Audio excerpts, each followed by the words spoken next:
मित्रांनो, स्पर्धा परीक्षा मराठी चॅनलमध्ये आपले स्वागत आहे. ऑक्टोबर महिन्यामधल्या चालू घडामोडीचा हा आपला पहिला व्हिडिओ आहे. यापूर्वीच्या सगळ्या व्हिडिओच्या लिंक खाली डिस्क्रिप्शन बॉक्समध्ये दिलेले आहेत. त्यावर क्लिक करून तुम्ही यापूर्वीचे सगळे व्हिडिओ पाहू शकता. व्हिडिओ आवडले तर व्हिडिओ लाईक करा. चॅनल आतापर्यंत सबस्क्राईब केलं नसेल तर सबस्क्राईब करा. आता आपण आजचा व्हिडिओ सुरू करूयात. आजचा आपला पहिला प्रश्न आहे, वर्ल्ड फूड इंडिया 2025 या परिषदेचे आयोजन खालीलपैकी कोणत्या ठिकाणी करण्यात आले आहे? याचं बरोबर उत्तर आहे पर्याय क्रमांक 3, नवी दिल्ली.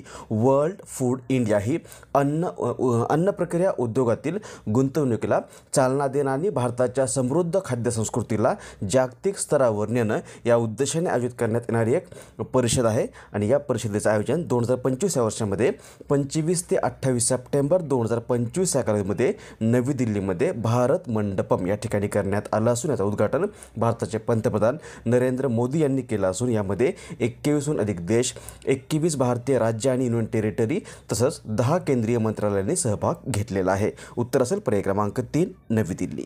प्रश्न, प्रवीण रंजन यांची नुकतीच खालीलपैकी कोणत्या भारताच्या कोणत्या सशस्त्र पोलीस दलाचे महासंचालक म्हणून नियुक्ती करण्यात आली आहे? याचं बरोबर उत्तर आहे पर्याय क्रमांक 2, केंद्रीय औद्योगिक सुरक्षा बल.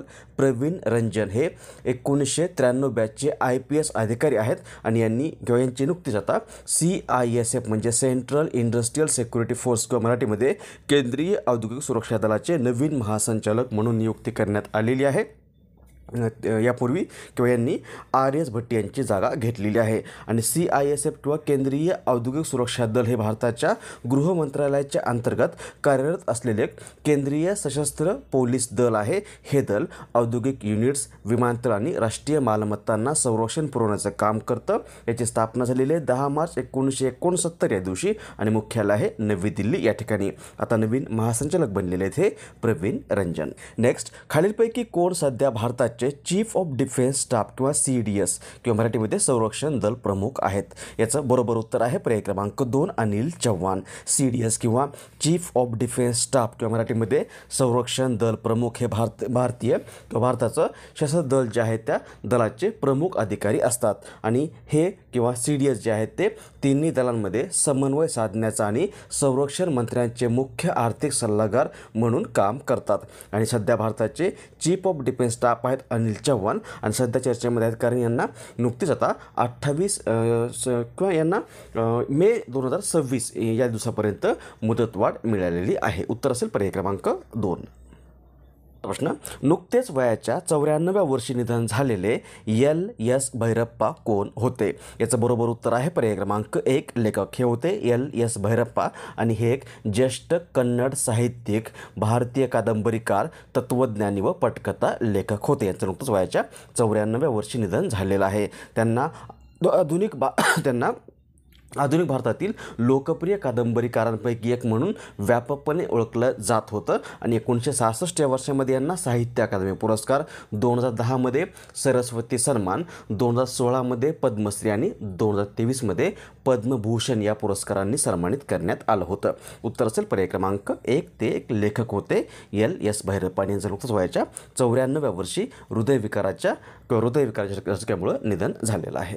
नेक्स्ट, खालीलपैकी कोणाचे नुकतीच भारताचे महान्यायवादी किंवा अटर्नी जनरल म्हणून नियुक्ती करण्यात आली आहे? उत्तर आहे पर्याय क्रमांक 1, R व्यंकटरमणी. R व्यंकटरमणी हे ऑलरेडी भारताचे महान्यायवादी किंवा अटर्नी जनरल होते आणि ते 1 ऑक्टोबर 2022 पासून या पदावर होते. आणि यांना आता नुकतंच 1 ऑक्टोबर 2025 या दिवसापासून 2 वर्षाची मुदतवाढ मिळालेली आहे. त्यामुळे सध्या हे चर्चेमध्ये आहेत. अटर्नी जनरल किंवा भारताचे महान्यायवादी सध्या आहेत R व्यंकटरमणी. महान्यायवादी किंवा अटर्नी जनरल हे भारत सरकारचे मुख्य कायदेशीर सल्लागार आणि सर्वात मोठे सरकारी वकील असतात. भारतीय राज्यघटनेतील कलम 76 नुसार राष्ट्रपती त्यांची नियुक्ती करतात. हे महान्यायवादी भारत सरकारला कायदेशीर बाबींवर सल्ला देण्याचं तसेच सर्वोच्च न्यायालयामध्ये भारत सरकारचे प्रतिनिधित्व करण्याचं काम करतात आणि सरकारची बाजू मांडण्याचं काम करतात. भारताचे अटर्नी जनरल होण्यासाठी संबंधित व्यक्तीला भारताच्या सर्वोच्च न्यायालयाचे न्यायाधीश म्हणून नियुक्त होण्यासाठी आवश्यक असणाऱ्या पात्रतेची पूर्तता करावी लागते. पुढचा प्रश्न, खालीलपैकी कोणता दिवस आंतरराष्ट्रीय कॉफी दिन म्हणून साजरा करण्यात येतो? उत्तर आहे पर्याय क्रमांक 2 1 ऑक्टोबर. 1 ऑक्टोबर हाच दिवस जो आहे तो लंडन स्थित आंतरराष्ट्रीय कॉफी संघटनेने 1 ऑक्टोबर 2015 पासून आंतरराष्ट्रीय कॉफी दिन म्हणून साजरा करण्याचा निर्णय घेतलेला आहे. तेव्हापासून दरवर्षी 2015 पासून दरवर्षी हा दिवस 1 ऑक्टोबर या दिवशी साजरा करण्यात येत आहे आणि याचा उद्देश आहे कॉफी उत्पादकांच्या समस्यांबद्दल लोकांमध्ये जनजागृती करणे. पर्याय क्रमांक 2 1 ऑक्टोबर हे याचं बरोबर उत्तर असेल.